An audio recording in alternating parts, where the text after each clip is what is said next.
பெரியவா, தர்ப்பணம் பண்ணுற போது எள்ளு, தர்ப்பண ஜலம், அரிசி, வாழைக்காய் இதெல்லாம் வச்சு பித்திருக்களை பிரார்த்தனை பண்ணுறோம்.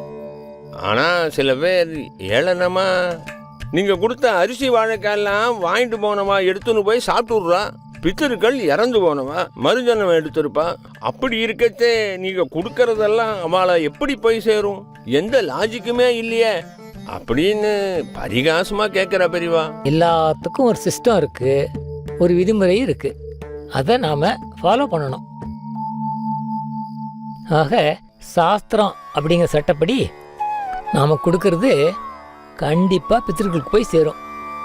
எந்த பிறப்பெடுத்தாலும் அவளுக்கு தேவைப்படுற ஆகாரமா அது கிடைக்கும். புரிஞ்சுதா? உதாரணத்துக்கு பித்திருக்கள் ஒருவேளை மாடா பிறந்திருந்தா வைக்கோலா போடுவா. குதிரையா பிறந்திருந்தா அந்த அரிசி வாழைக்காய புல்லாக்கி கொடுத்துருவா. சுருங்க சொல்லணும்னா அவ எந்த பிறவி எடுத்திருந்தாலும் மனுஷாலா இருக்கலாம், பிராணியா இருக்கலாம், எந்த ஜீவராசியா இருந்தாலும் அதுக்கு உகந்தா மாதிரி ஆகாரத்தை மாற்றி கொடுத்துருவா. பித்ரு தேவதைகளுக்கு சாக்ஷாத் ஈஸ்வரனே இப்படி ஒரு உத்தரவு பண்ணி அதுக்கான சக்தியையும் கொடுத்துருக்கார். அதனால சிரார்த்த தண்ணி கொடுக்கறத வாங்கிக்க பித்ருக்கள் நேரில் வர வேண்டிய அவசியம் இல்லை.